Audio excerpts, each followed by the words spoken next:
from now through winter break, we are going to be looking at the skeletal system and the muscular system.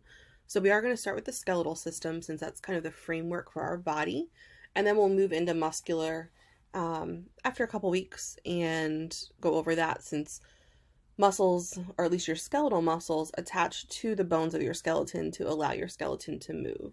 So since they work so closely together, that's why we cover them at the same time. Typically, the skeletal system is one of the easier systems for us because you guys often learn about it in health class. So hopefully you have some of that background to help you. So we're going to go through, you have notes that go with this in your Schoology folder for Monday, November 30th.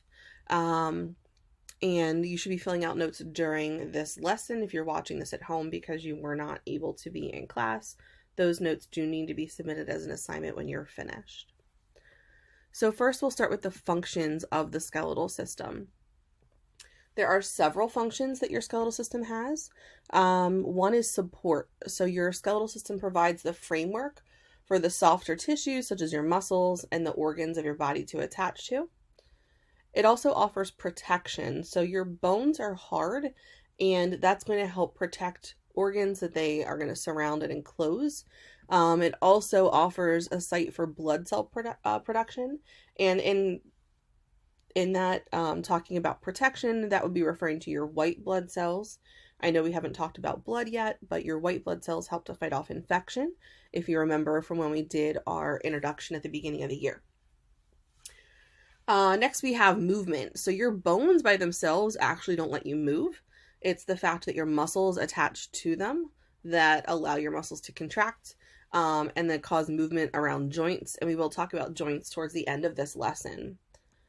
The next function is called hemopoiesis, and that is basically blood cell production that happens in the red bone marrow. We have red bone marrow and yellow bone marrow. So in an adult, your red bone marrow is going to produce red and white blood cells as well as platelets. And that process is called hemopoiesis. We do go into that in detail in anatomy too, if that's a course you're thinking about taking. And then finally, we have mineral and energy storage. So the matrix of your bone is composed of minerals such as calcium and phosphorus. And that can be taken out of your bones in small amounts to be used elsewhere in the body. So for example, you need to have enough calcium, a certain amount of calcium in your blood for your muscles to contract. So if your blood calcium is too low, then you're going to release some hormones that cause calcium to be removed from your bones so that the blood calcium level goes up. You also have other storage of different minerals, magnesium and sodium, and we need those for various things as well in our body. And then we have yellow bone marrow. So I mentioned red bone marrow before, helps produce your your blood cells. But yellow bone marrow is energy storage, so adipose tissue or fat tissue. We can categorize bones based on their shape, and there's one not on here that we will talk about, but we'll start with your long bones. Your long bones are longer than they are wide. That's where their name comes from. We find those in the appendages, so your arms and legs. You can see in the diagram here that a long bone, it is longer than it is wide. That's where its name comes from. So an example would be the humerus in your upper arm or the femur in your thigh bone. Even the tiny bones in your fingers, your phalange bones, those are categorized as long bones. Next, we have short bones. They typically have kind of a cubical shape, so you can see that here. We find those in confined spaces, so like the bones of your wrists and your ankles, your carpals and your tarsals. Flat bones, which you see here, offer protection. So they're going to be kind of thin, but they're still going to protect an internal organ that they surround. So that would be like the bones of your skull, which you can see here. That's probably the parietal bone of your skull. So the skull surrounds and protects the brain. And then ribs are also flat bones. They surround and protect your lungs and your heart. Irregular bones, you can see here is one example, would be a certain bone in your skull. Your vertebrae, the bones of your backbone, also fit into that category. And they're just put in that category because they don't have a shape. It's odd.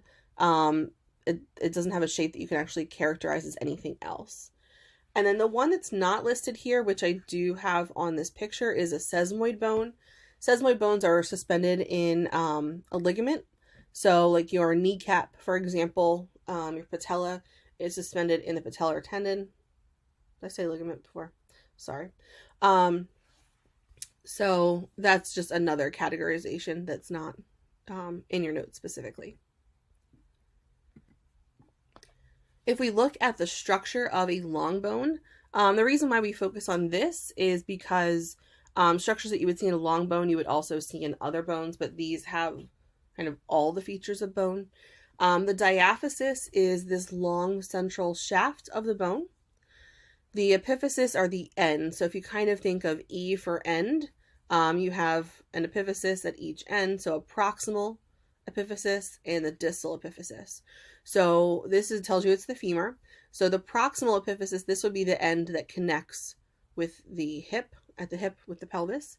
And then this end, the distal epiphysis, would be where your knee joint would be. There is spongy bone inside of here. So you can see it kind of looks like a sponge that you would wash dishes with. So it's got little pores and holes in it that make it look spongy. And then it's surrounded by compact bone. So you can see on the edges how it looks solid. That bone would be compact there. Next we have the medullary cavity. That's going to be inside of the diaphysis of the long bone. And that's going to be where your yellow fatty marrow is stored. You can see that right there. Next is the endosteum. That is a layer of connective tissue that lines the medullary cavity. So this cavity that's inside of your diaphysis of your long bone, that stores the yellow marrow, that would be lined with this endosteum, that connective tissue there. And then periosteum is a covering that surrounds the outside of the entire bone, and that's going to be tough, and it allows your tendons and muscles to attach to it.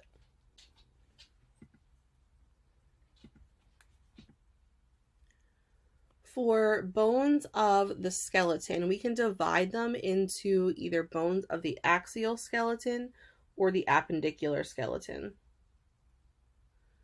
We're going to start with the axial skeleton. It's going to be the central part of the body.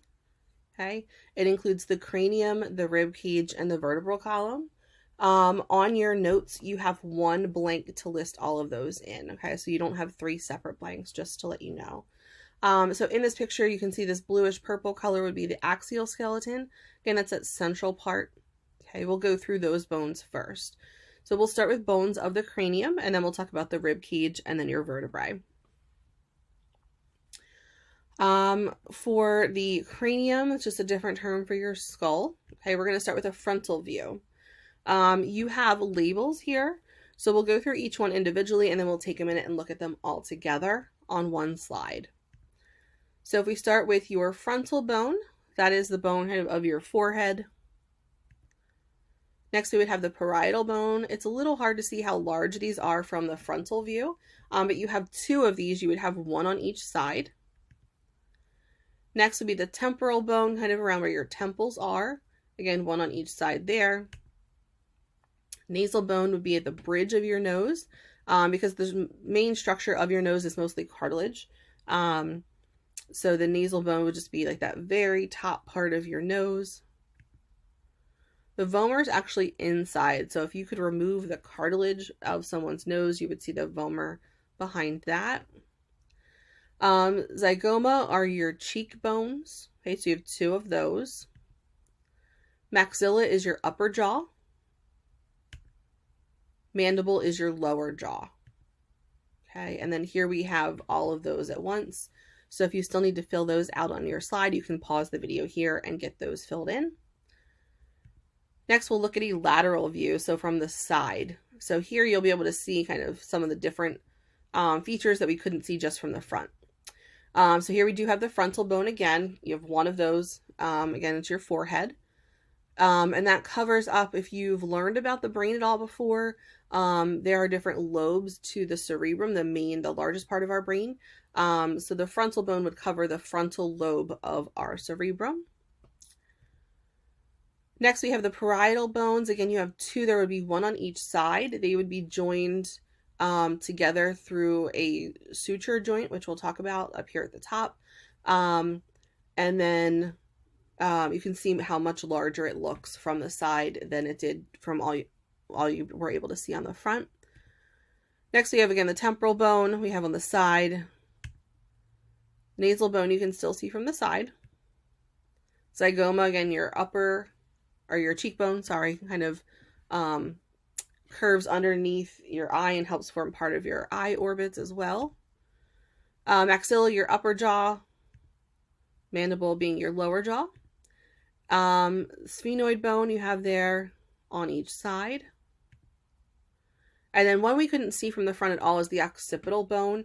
So that would be at the back and kind of base of your skull from what you can feel from the outside. And then just another feature is called the mastoid process. So we don't spend too much time going over features of bones in Anatomy 1, but a process would be kind of a large bump almost. And then we also have a hole that's there called the external auditory meatus. And that is a hole that goes through that bone right there. And that's where your ear would be. So to allow that sound projection to go from your outer ear to your inner ear and into your brain. Okay, and here we have all of them. Again, if you need any of the labels still, you can pause the video here and get those filled out. Sutures are going to be a type of joint that we would find only in your skull. Typically joints allow movement, but sutures do not allow movement, which is good because we don't want the bones of our skull moving and damaging our brains. So first we have a sagittal suture that runs in between the two parietal bones. If you remember, sagittal splits in half from left to right. That'll help you remember that one. The frontal suture or coronal suture, again, if you think of a frontal plane or coronal plane, divides into front and back. That would be along the back part of the frontal bone. Next we have the squamous suture. So that kind of has almost a little S shape to it. Help you remember that one. The lambdoid suture. And then here you can see all of them. Okay. Again, feel free to pause the video if you need to. Moving on to the bones of your rib cage. So you can see there's a lot of bones here. We'll go through and talk about those a bit. So one thing you don't have to write down in your notes, but it is important, is your sternum, which is the breastbone. So you can see here, this central part of what we're looking at right in here, that is your sternum. It covers the heart, so the heart's directly behind that bone, and then your ribs also attached to the sternum. We have 12 pairs of ribs. And so 24 altogether. And they're broken up by whether they connect directly to the sternum, to another rib, or not at all. So pairs 1 through 7 are called true ribs, and that's because they directly connect to the sternum with some cartilage. And you can see this kind of like bluish white looking stuff here in this picture is cartilage. Okay, so the true ribs, pairs 1 through 7, your first 14 total ribs, connect through costal cartilage right to your sternum. Pairs 8 through 12, coming down a little further, down here, so you can see they're marked on this side for you. The false ribs do not connect to the sternum directly. They connect to a rib above it. So you can see here they're curved upward. Okay. So pairs 8, 9, and 10 are false ribs that connect to the rib above them. And another thing I should point out is that your ribs come from the back around the front. In the back, they are attached to your thoracic vertebrae, which we didn't talk about those yet. But you have 12 thoracic vertebrae, just like you have 12 pairs of ribs. A rib comes around from each thoracic vertebrae on each side, and then connects to, again, the sternum or to a rib above it. And then your last 2 pairs of ribs, so the one here on each side and then down here on each side, pair 11 and pair 12. Those are called floating ribs, and they're called floating ribs because they do not connect to the sternum in any way. So they don't directly connect to the sternum, and they don't connect to any other ribs. So they look just like they're floating there. Next, moving on to your vertebrae. You can see that there are a lot of bones here. And if you're looking, so this would be looking at the spine from the side, and this would be looking at it directly from the back. So you can see if you're looking at it directly from the back, it should be straight up and down. But if you're looking at it from the side, it should have this slight S curve to it.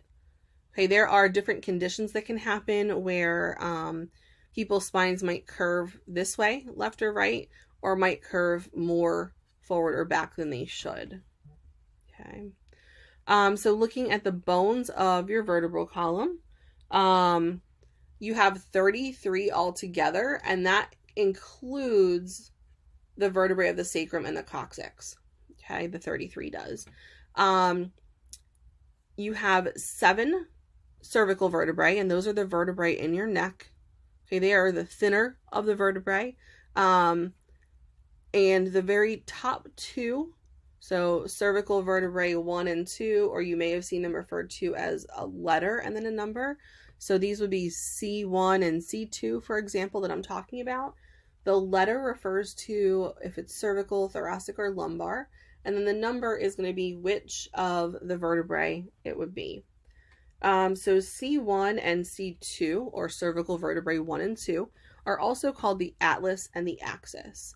And they fit together in a special way that lets you actually pivot your head back and forth.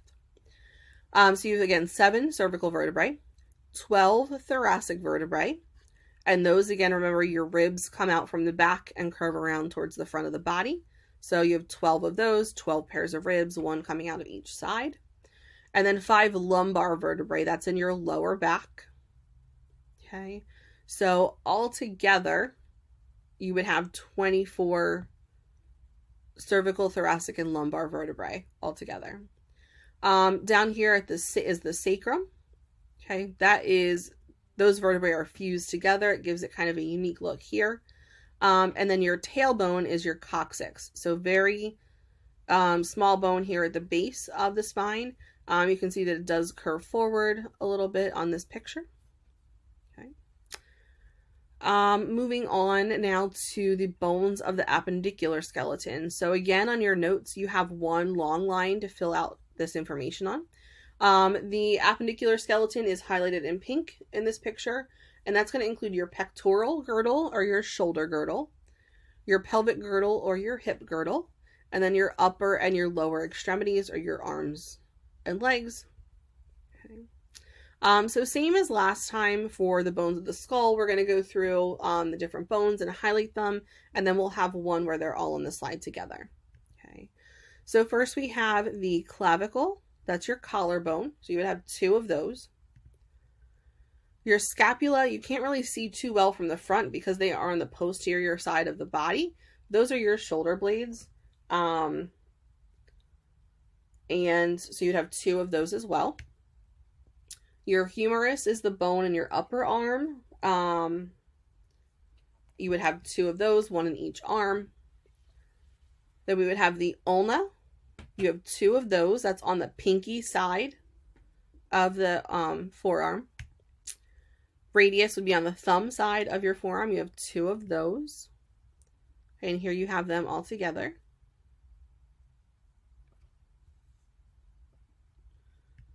Moving on to the lower limbs. So you have the ilium. That is an I. L-I-U-M is how that's spelled, just a capital I. The ischium, and then the pubis. So you would have 2 of each of those. They make up the pelvis. And then you have the femur, your thigh bones. You'd have 2 of those. You have 2 patellas, your kneecaps. The larger of the 2 bones in your lower leg is the tibia. That's on the big toe side or the medial side of your lower leg. And then you have 2 fibula bones. That's going to be the thinner of the 2 bones in your lower leg. And here you have all of them together. Before we move on, I just want to note, and this is not in the notes, but a difference in the pelvis between males and females.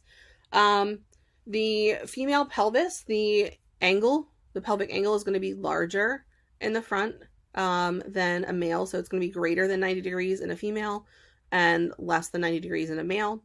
Looking kind of down through the pelvis, the sacrum is tilted back more than in a female than in a male.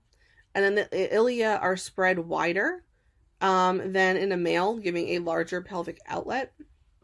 And the reason for these differences here is because of childbirth. So a female's pelvis needs to be larger to allow a baby to pass through there during delivery.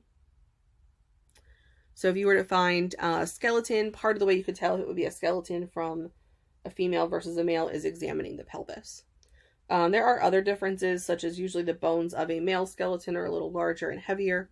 But just looking at the pelvis here, since we just talked about that, is one of the differences in skeletons between males and females. We're going to move on to bones of the hand, and then we'll go over bones of the feet. Okay, so your wrist, you have carpals. That is spelled incorrectly. All right, fixed it. So carpals are your wrist bones. You have 8 of them. Moving on, the bones that make up the palm of the hand are called metacarpals. You have 5 per hand. And then phalanges, you have 14 of those. Those are the bones of your thumb and your fingers. So you can see here you have 3 phalanges in each finger and then just 2 in the thumb. So the way that they're named are going to be the proximal phalange, middle phalange, and distal phalange. So you would have proximal, middle, and distal, proximal, middle, distal, same here and same here. Because you only have 2 in your thumb, it's just the proximal and distal phalange. Okay, so if we're looking at these numbers are bones in one wrist and hand. So for example, you would have 16 carpals in your body, 8 per wrist. You have 2 wrists, so 16 altogether. Metacarpals, you would have 10 total. Phalanges, you would have, if we're talking about just your fingers, you would have 28 total. Okay. Now going on to bones of the foot. You have your tarsals. Those are your ankle bones. You have 7 per ankle. Metatarsals, that would be in the sole of your foot. You have 5 per foot. And then phalanges would be also the bones of your toes. You have 14 of them. So same kind of way to name them, proximal, middle, and distal. And then in your big toe, just like in your thumb, you only have the proximal and distal phalanges. These numbers are per ankle and per foot. So you would have 14 tarsals, 10 metatarsals, and 28 phalanges in your toes. Okay. Moving on to joints and fractures. So your joints are a point of contact between 2 bones, and they're going to be classified based on the kind of movement that they give. The joints we're talking about here, for the most part, are synovial joints because they have a fluid inside of them called a synovial fluid that helps lubricate them and makes it easier for them to move. So first we have ball and socket joints. Those would be a bone with a ball-shaped head fitting into a concave socket of a second bone. So we would have those in our shoulders and our hips. Hinge joints allow movement in just one direction. So if you think of a hinge on a door, how it allows it to open and close, those are similar to the joints in our knees and our elbows, as well as the outer joints of our fingers and your toes. Pivot joint, we would have where there's an extension that rotates on a second kind of arch-shaped bone. You would have that in between your radius and your ulna. And then the atlas and the axis, those first 2 vertebrae that I mentioned before. So that lets you pivot your head kind of left and right. Gliding joints are going to glide across each other. You have those in between the vertebrae of your spine. It allows certain ranges of movement in your back. And the saddle joint, the only place we have those is at the base of our thumbs. So it's going to be one bone kind of shaped like a saddle, and then the other bone rests on it like a rider would rest on a horse. And then a suture is an immovable joint. We have that between the bones of our skull. So that would not be a synovial joint, but we did mention those earlier, so I wanted to point that out now. And then moving on to fractures. So we are going to do, before I talk about fractures, we are going to do some work with identifying bones. And then we're actually going to do a lab where we'll identify fractures from x-rays. So a fracture is just a break in a bone. And it can be treated in several ways. You could have closed reduction, which would be a cast or a splint. Open reduction would be surgery, so they need to actually open it up and fix it. Usually they put in some kind of hardware called internal fixation. It could be screws or rods or plates made out of metal. And then traction is when, usually if you would break like your femur, typically they would use traction, so you would be bedridden, and you would have that bone kind of suspended and pulling forces used to help hold the bone in place to allow it to heal properly. For different types of fractures, we have closed or simple. That just means the bone is broken, but the ends of the broken bone don't go through the skin. Open or compound fractures means that the broken bones have pierced through the skin. That is risky because it can lead to infection since the skin's been opened. A green stick fracture is found in children because their bones aren't fully ossified or hardened yet. And so their bone kind of bends and maybe splinters a little bit, but it never actually completely breaks. Comminuted fractures are when the bone is splintered or broken into many pieces. Spiral would be that the bone twists, so maybe you caught your foot on something and then you fell, and when you fell, you kind of fell at an angle and your bone twisted and broke or fractured that way. And then dislocation is when the bone is out of its normal position in the joint. It is technically considered a fracture, even though the bone itself isn't broken. So what we're going to do now is look here. We have some different fractures, so you should be listing what they are on your notes as we go through them. And then here's an actual x-ray, so we'll look at that as well. So first we have here the bone is kind of splintered, but not fully broken all the way. So this would be an example of a green stick fracture. Next, it's on an angle, and there's one break. Okay, so that would be our spiral fracture. C, this one you can see it's broken into multiple pieces. That is comminuted. And then here we have a closed or a simple fracture. This one would actually be considered transverse as well because it's straight across. And then this last one would be an open or compound fracture because the broken ends of the bone are coming out of that leg. And then here we have with this x-ray, you can see that it's on an angle, okay, here. But there are also multiple pieces if you look. So this one you could say spiral or you could say comminuted for that one. It's hard to tell specifically from that x-ray. And then just the last thing to point out here for this lesson is a bone spur. A bone spur would be a bony projection that develops along the edges of a bone. So that we might need, I'm just mentioning that now because we might need that when we do an x-ray lab later on, which I mentioned to you a little while ago. All right, so again, you should have filled out the notes during this as your assignment for today. Please make sure that you submit that, and if you have questions, just let me know.